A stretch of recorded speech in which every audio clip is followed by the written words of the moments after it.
Hverdag på Nørrebro i begyndelsen af 80'erne. Gadekampe mellem politi og besættere, brosten og bøllebank og en boligpolitik, der er kørt af sporet.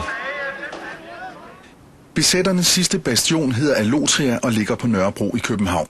Her bor de mest militante besættere. Tirsdag den 11. januar om morgenen stormer politiet bygningen, forberedt på det værste. Men besætterne er væk.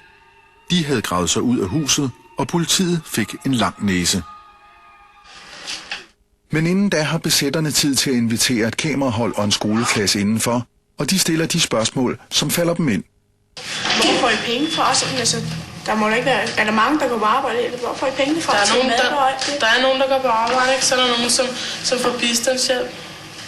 Nogen får under sultecirkulære. Der er alle andre, hvor laver gratis madaktioner. Så... Jeg har dagpenge for eksempel. Hvis jeg nu ejede en fabrik eller sådan noget der, du kommer op på kontoret der og søgte arbejde, så var det helt sikkert på, at du ikke fik det arbejde der. Så, hvorfor? Ud for tøjet og håret og alt det der. Så. Fordi der er mange, der synes, at det der med at farve hår, ikke også? Jeg har ikke selv noget imod det, vel? Men det der med at farve hår, det er der mange, der synes, at sådan noget, det kan man bare ikke. Sådan noget. Det er der mange, der synes, skal vi så køre med på det trip? I stedet for, at du måske ansatte nogle andre. Samtidig med, at der også var nogle folk, som måske almindelige tøj, eller hvad fanden det hedder, ikke? Også kiggede der, og så de lærer hinanden at kende, ikke? Og så accepterer man hinanden, så lærer man hinanden at kende, og skider på, om hvad for noget tøj man har på, hvad for en hårfarve man har, ikke? Kulør det Klat er navnet på en gruppe unge arbejdsløse med tilholdssted i Ungdomshuset på Jagtvej i København. De har rødder i besætbevægelsen og arrangerer en lang række provokerende happenings i 1984. Kulør det Klat, ikke? De vil godt være mere et alternativ, ikke? I stedet for hele tiden at være imod noget, ikke? Altså, så er vi for noget, ikke? Vi er for eksempel for, at vi skal have retten til fredelige demonstrationer, ikke? Kulør det Klat vil blandt andet forbedre forholdene for unge arbejdsløse. Her i en happening, der skal sætte fokus på stress. Folk de er så fikseret på, hvad er klokken, og nu skal vi skynde os, og nu kommer vi for sent. Og de skal være så effektive og skynde sig så meget hele tiden.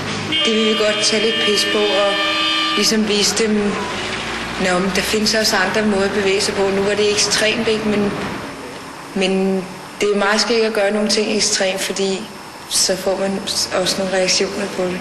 Kulør det Klat er symptom på en generation af unge, der er blevet overflødiggjort. Der er hverken uddannelsesmuligheder eller job nok til alle unge i fattig-80'erne.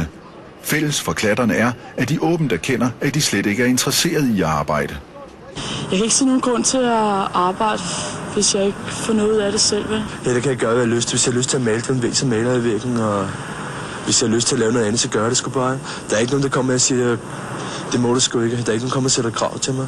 Når der er så mange arbejdsløse, som er kede af at være arbejdsløse, så lad endelig dem få noget arbejde før mig, altså.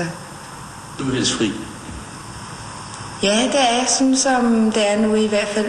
Det er ikke fordi, at jeg ikke vil have arbejde som sådan, men altså for eksempel at sidde og sortere BH'er i dags varehus, eller vaske trapper klokken 4 om morgenen, eller sådan noget.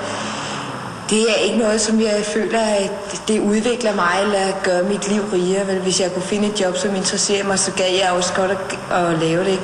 Men sådan et job, det er bare enormt svært at finde. Altså.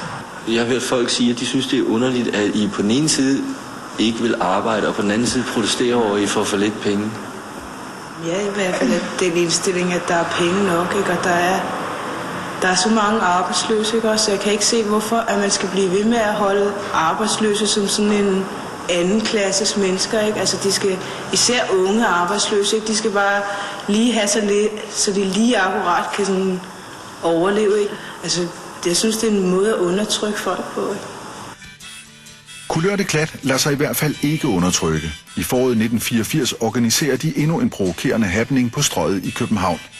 Det sker, da de erklærer en kedelig onsdag for pervers dag. Til hverdag har man ikke lov til at gå rundt og være pervers, vel? Altså, masokisterne og vindueskigger og ja, alle mulige med seksuelle frustrationer og jeg ved ikke, pornobutikker og alt den slags, ikke? Hvis man bare havde lov til at gå rundt og være pervers på gaden, ikke? Så var der sgu ikke nogen, der tjente penge på pornofilm og sådan nogle ting, ikke? For eksempel, jeg har en enormt lille pik, ikke også? Jeg kan huske i folkeskolen, jeg blev enormt mobbet enormt meget med den var lille, ikke også? Men så okay, det er jeg ikke ked af mere, fordi nu skulle jeg acceptere min pik, den er lille, og det må jeg stå indenfor, ikke?